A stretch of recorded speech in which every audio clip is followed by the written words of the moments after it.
wa sahbihi wa mawalah wala hawla wala quwata illa billahil aliyyil azim. Subhanaka la ilma lana illa ma 'allamtana innaka antal alimul hakim.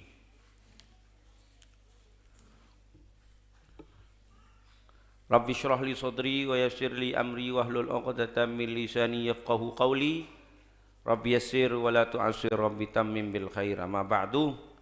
Bismillahirrahmanirrahim.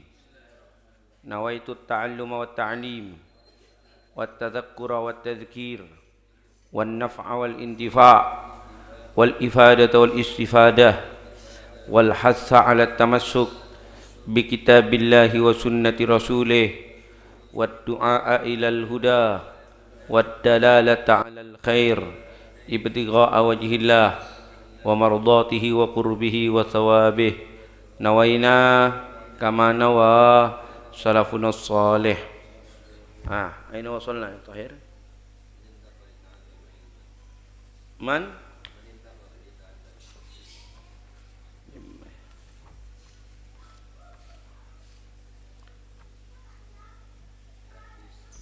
Keliru jusnya ini, Cong. Jusnya keliru. Jus 6.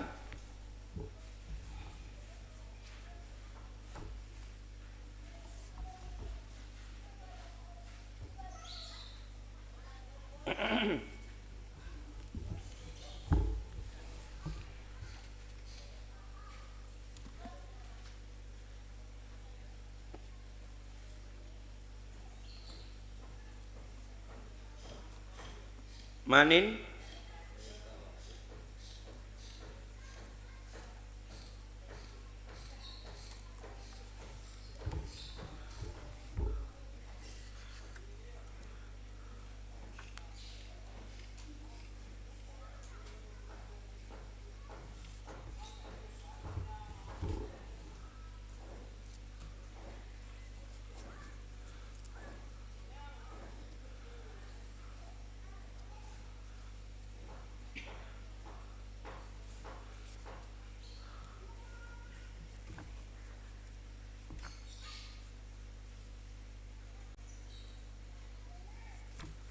jarang ya nur ya kalau anu torana.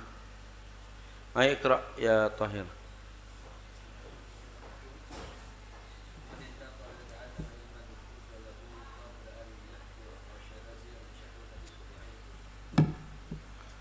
Pak Karyo ngirim. Akhir.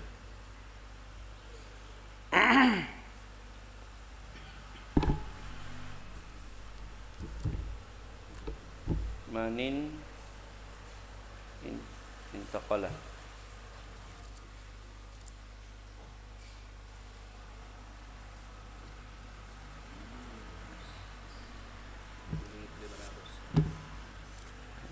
Tak pada nomornya. Belum 1.500.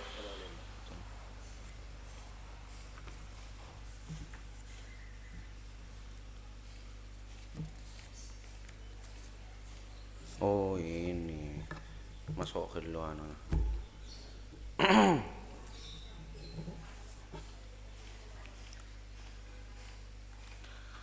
Taib.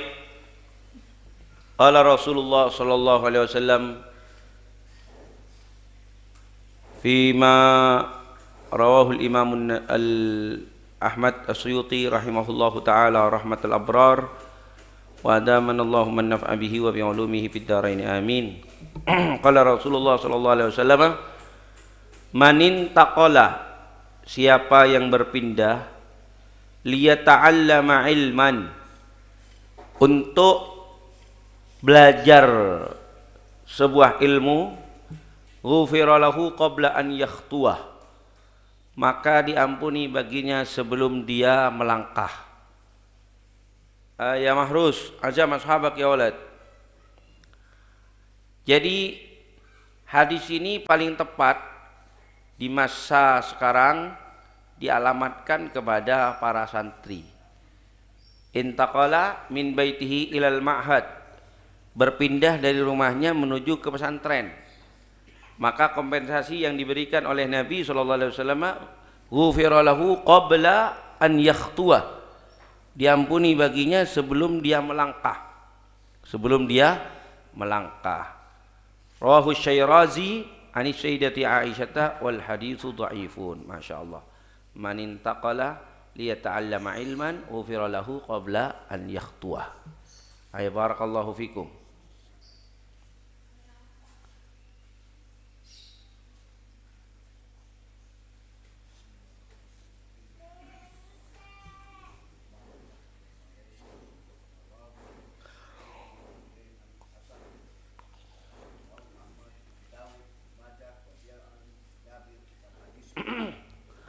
Qala Rasulullah sallallahu alaihi wasallam, man intahaba falaysa minna. Siapa yang merampas, intahaba akhadha ma la yajuzu lahu akhdahu qahran. Jadi mengambil sesuatu yang bukan miliknya dengan paksa, merampas yakni. Falaysa minna, maka orang tersebut bukan dari golongan kami. Jadi yang perlu diterangkan di sini tentang makna intahaba seperti yang barusan sudah saya terangkan, akhadahu qahran, yakni sesuatu yang bukan miliknya. Tapi kalau sesuatu memang miliknya, dia ambil dengan qahran, maka gak ada masalah. Gak ada masalah, dipinjam orang tak boleh beli, ya akhadnahu qahran, kita mengambilnya dengan paksa, gak ada masalah. Nah, di sini yang dimaksud intahaba, mengambil barang yang bukan miliknya, sesuatu yang bukan miliknya dengan paksa. Berikutnya falaisa minna, maka orang tersebut bukan dari kami. Ini ya kawan, bukan berarti keluar dari agama Islam, menjadi orang murtad, tidak Pak Karyo, tetapi falaisa minna ay falaisa min ummati Muhammadin al-kamil, bukan termasuk dari umat Muhammad al-kamilah yang sempurna. Nah, demikian juga dengan hadis-hadis yang lain yang ada nomenklatur falaisa minna, yang ada ibarat falaisa minnanya. Contoh ya, an-nikahu min sunnati faman raghiba an sunnati falaisa minni.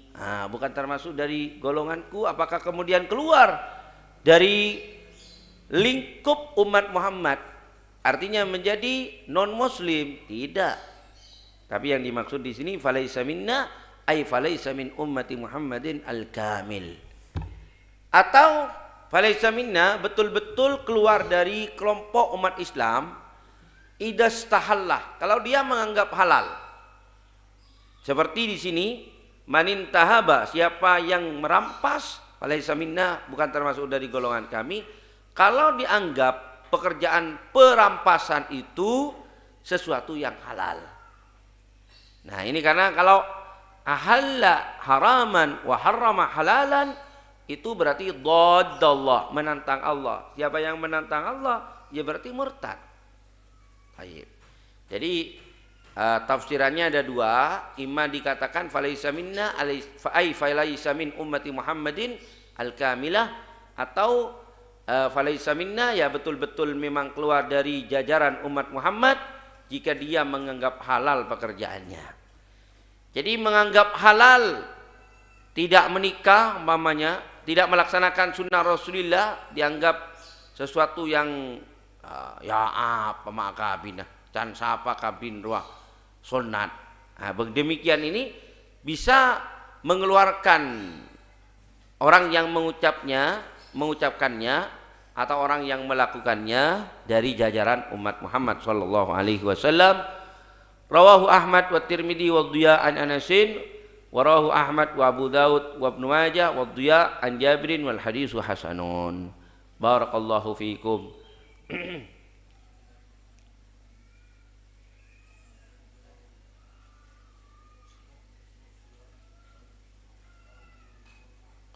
Wada'a anhu.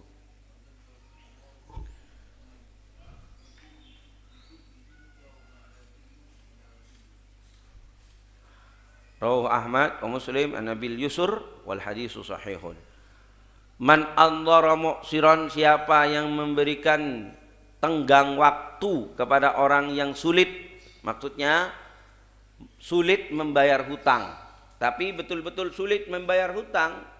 Beda orang cepot marepot majar otang, beda secet repot majar otang.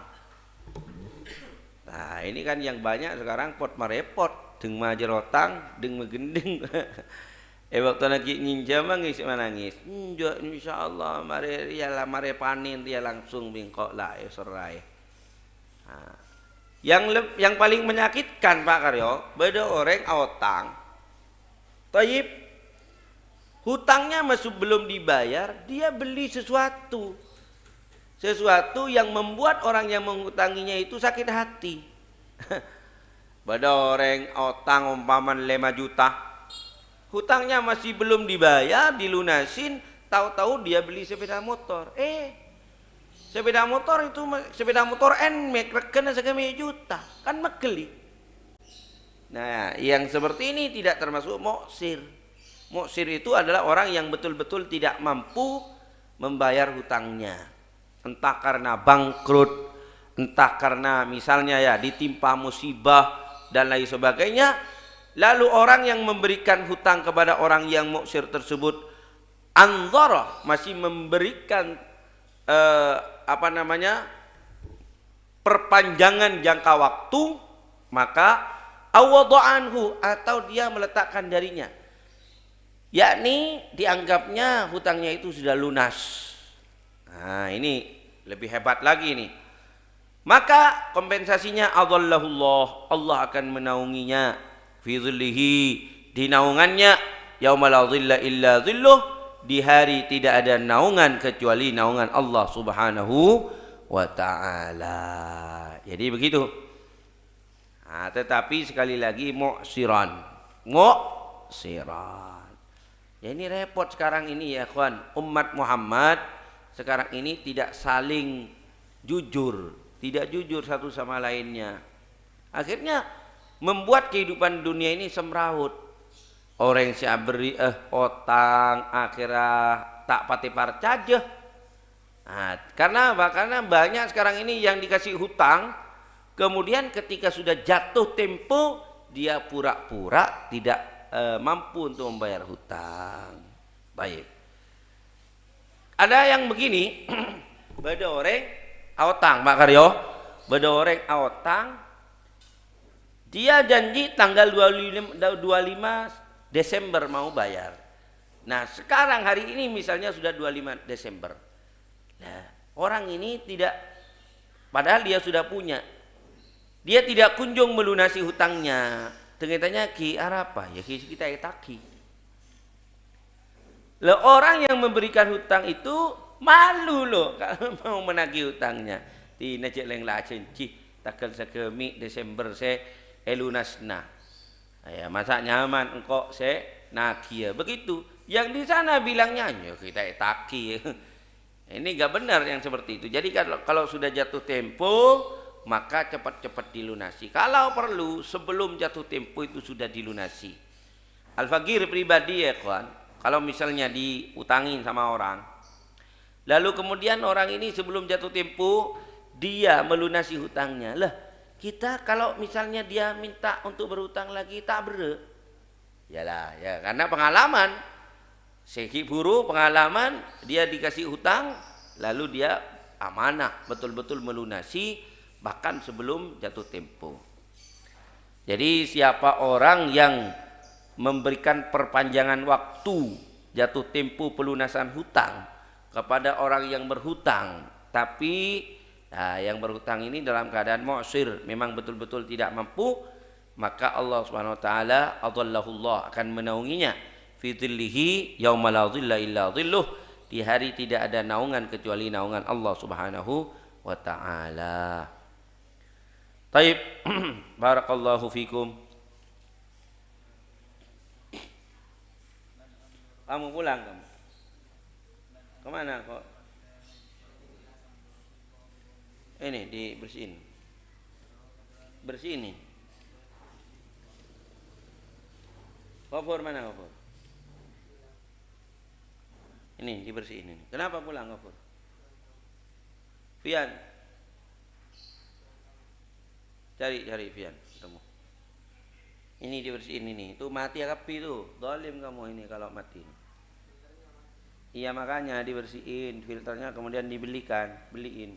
Lapor kamu ya kalau gak ada. Itu dibersihin dulu. Dipindah ke timba dulu.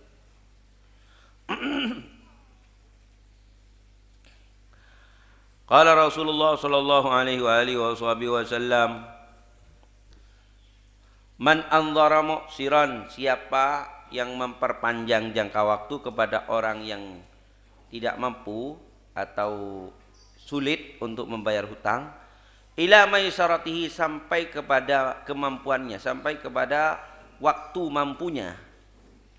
Tayyib anzarahullah, maka Allah Ta'ala akan memperpanjang waktu kepadanya bidzambihi, dengan dosanya, ila taubatih, sampai taubatnya. Rawahu Tabarani fil Kabir an Ibnu Abbasin wal haditsu dhaifun. Barakallahu fikum.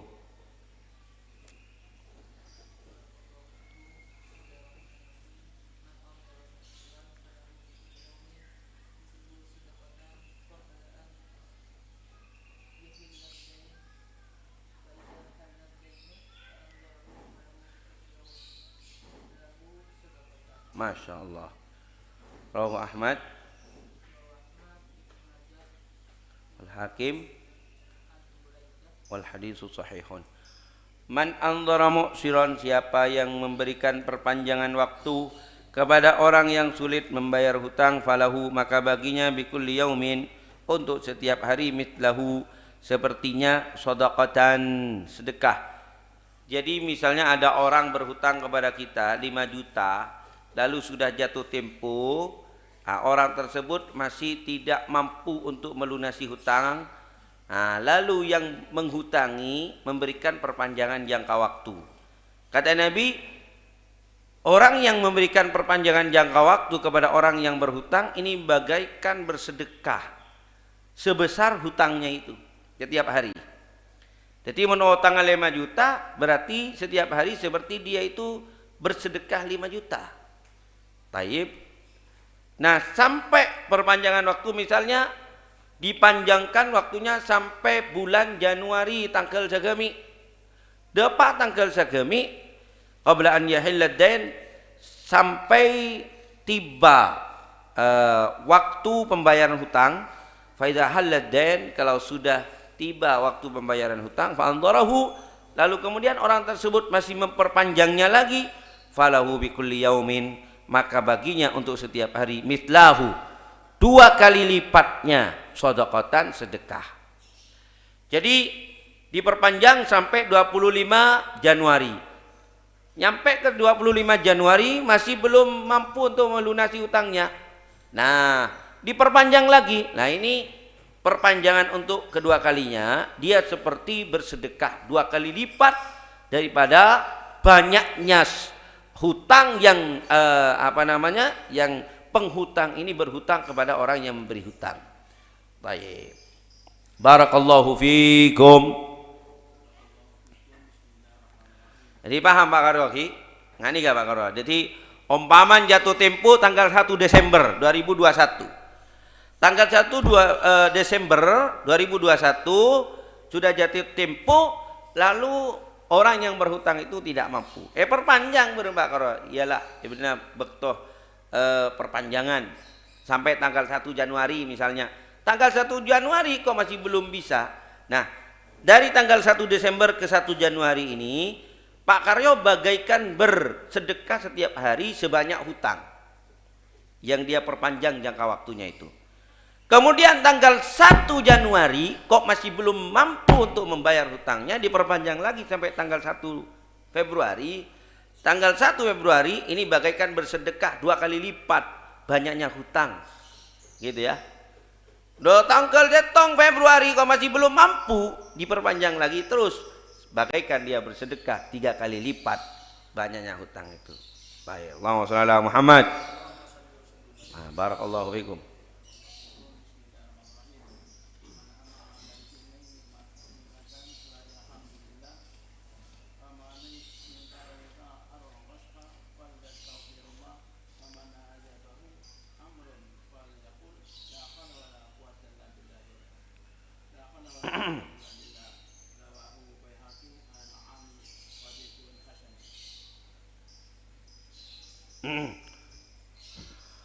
Man an'ama alaihi ni'matan, siapa yang diberi nikmat kepadanya dengan sebuah nikmat, falyahmadillah, maka hendaklah dia memuji kepada Allah.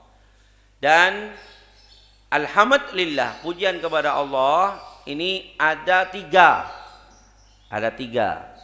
Jadi alhamdulillah lisan, pujian dengan lisan, dengan kita mengucapkan alhamdulillah. Kemudian yang kedua, alhamd bil arkan, pujian dengan al arkan, perbuatan. Perbuatan itu termasuk diantaranya mendermakan sebagian kenikmatan yang Allah berikan kepada kita, kepada fuqara masakin. Itu namanya alhamd bil arkan. Kemudian yang ketiga, alhamdu bil janan. Memuji Allah Ta'ala dengan hati. Dengan hati.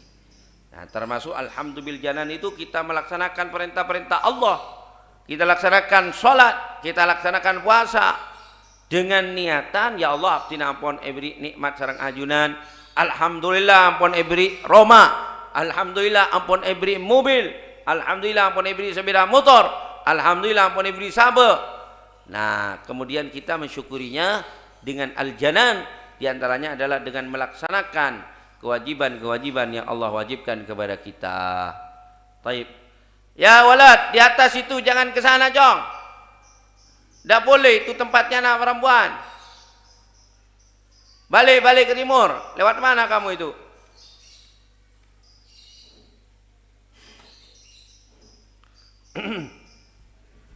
Taib. Jadi kalau dikasih nikmat, maka kemudian falyahmadillah, hendaklah dia memuji kepada Allah. Wa man istabta'a rizqa, dan siapa yang tidak diberi rizki, istabta'a yakni tunda, dipelankan apa rezeki kepadanya, falyastaghfirullah, hendaklah dia beristighfar kepada Allah Subhanahu wa taala. Karena kata Allah Subhanahu wa taala di dalam surat apa itu? Surat Nuh ya. Faqultustaghfiru innahu kana ghaffara yursilis sama alaikum midrara wa yumditkum bi amwalin wa banina wa yaj'al lakum jannatin wa yaj'al lakum anhara. Jadi makanya beda orang entar ka al-Imam Al-Hasan Al-Basri. Tayyib, ya Imam Hasan Al-Basri, saya ini sudah berpuluh-puluh tahun bekerja, tapi saya tidak kunjung mendapatkan rezeki. Gimana? Apakah ada bacaan yang perlu saya baca? Al-Imam Al-Hasan Al-Basri mengatakan, aktsir bil istighfar, perbanyaklah istighfar. Muridnya Imam Hasan Al-Basri mengatakan, ya Imam, apa hubungannya antara istighfar dengan rezeki? Apa hubungannya? Lalu kemudian Imam Hasan Al-Basri membaca ayat yang barusan kita baca. Faqultustaghfiru rabbakum fa innahu kana ghaffara yursilis sama alaikum midrara wa yumditkum bi amwal. Allah Ta'ala akan menganugerahkan kepada kalian ketika kalian banyak beristighfar dengan harta. Nah ini mak beda orang umpamana lako jing tanah jing berangkat kol 6 mulai kol 6 berangkat kol 6 laku mulai kol 6 sore, tapi dia tidak kunjung mendapatkan rezeki yang banyak dari Allah Subhanahu wa Ta'ala, dari Allah Subhanahu wa Ta'ala. Maka diantara resepnya perbanyaklah istighfar. Perbanyaklah apa? Istighfar. Faqultu astaghfiru rabbakum innahu kana ghaffara yursilis sama alaikum midrara wa yumditkum bi amwali wa banina wa yaj'al lakum jannati wa yaj'al lakum anhara.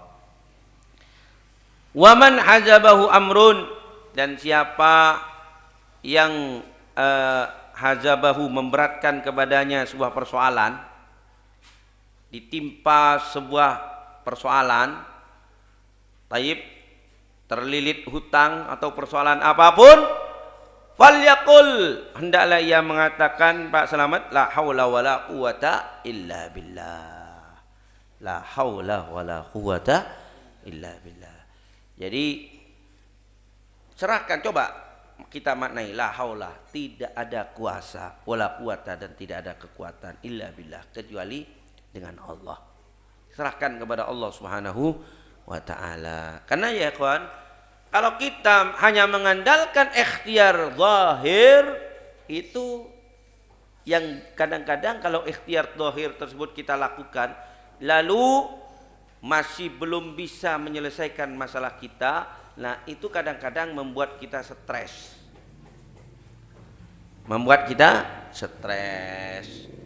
Jadi ini persoalan sudah kita laksanakan ikhtiar zahir, tapi kalau kita tidak menggunakan ikhtiar batin, termasuk dengan kita memperbanyak la haula wala quwata illa billah, nah ini kadang-kadang membuat kita stres.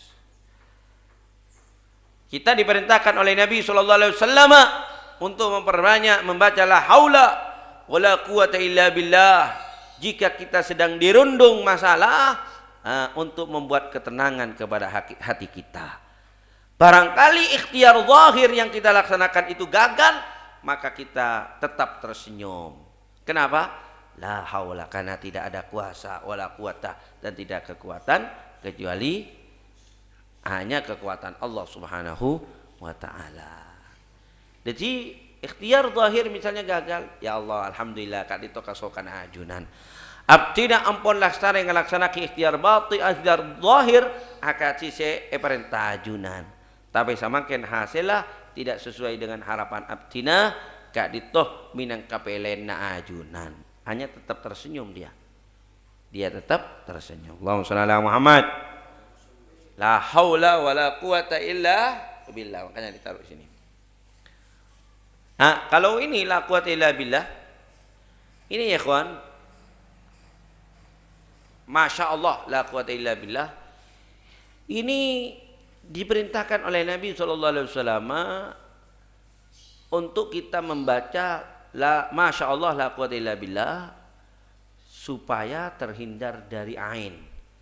Ain itu adalah pandangan dari orang lain kepada nikmat yang Allah anugerahkan kepada kita dengan pandangan dengki. Itu biasanya bisa membuat celaka kenikmatan yang sudah kita dapat dari Allah. Andi saya bilang motor anyar, pada tetangga na dengki ngabasaki. Ledim babesero. Ini bisa membuat celaka sepeda motor yang kita punya. Ingat kata Rasulullah, al-ainu haqqun. Ain itu betul adanya.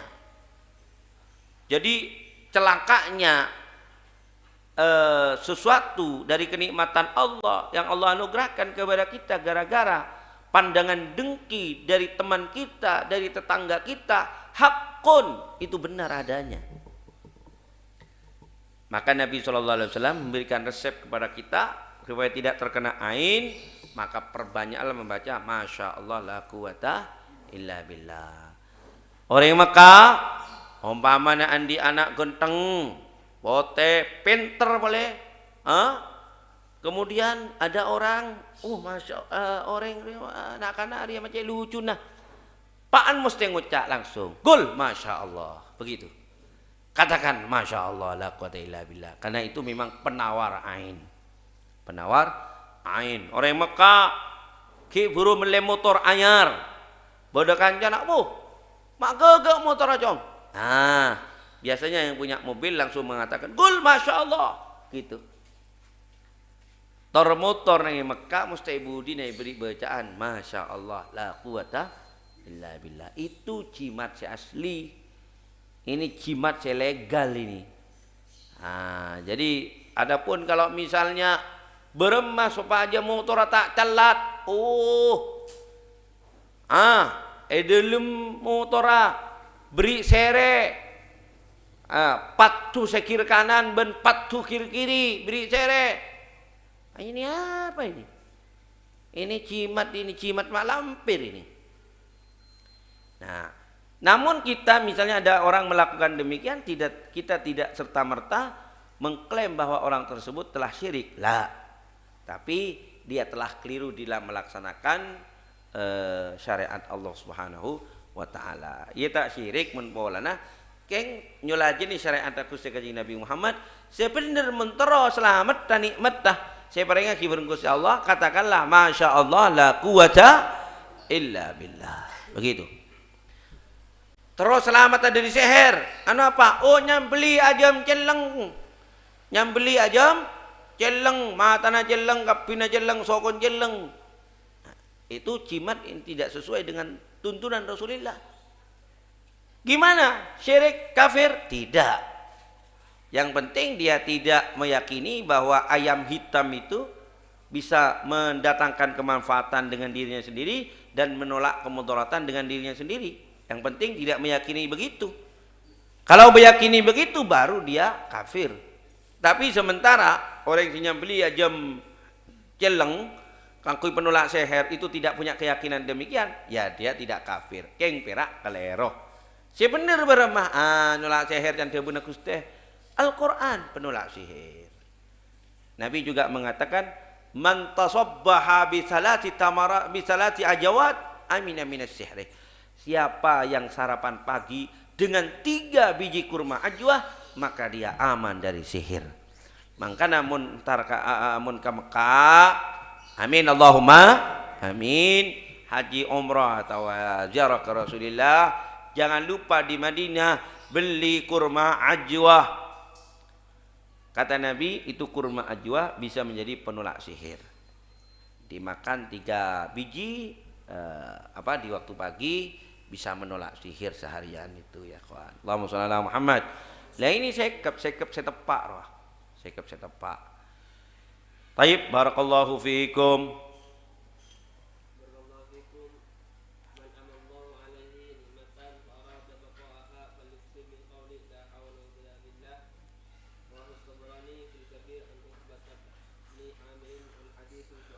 Man an'amallah siapa yang Allah Subhanahu wa taala memberi nikmat kepadanya alaihi kepadanya nikmatan dengan sebuah nikmat fa arada baqa'aha lalu dia berkeinginan tetapnya falyuktir maka hendaklah ia memperbanyak min qauli daripada bacaan la haula wala quwata illa billah rawahu Tabarani fil Kabir an Uqbah bin Amir wal hadits dhaifun.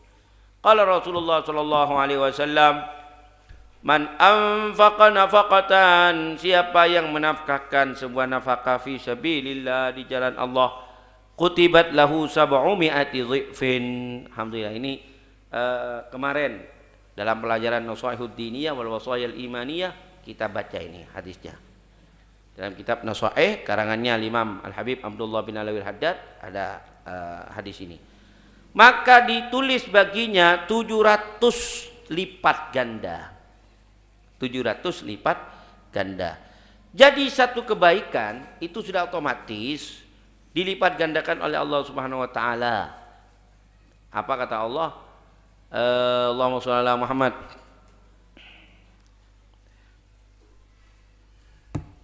Gimana itu? Di dalam Al-Qur'an? Mi'atu habbah gimana? Dari mana Bang Aryo? Mai kalau pai ayat ya. Matsalul ladzina yunfiquna amwalahum fi sabilillah kamatsali habbatin ambatat sab'a sanabil fi kulli sumbulatin mi'atu habbah berarti 700 kali lipat ganda.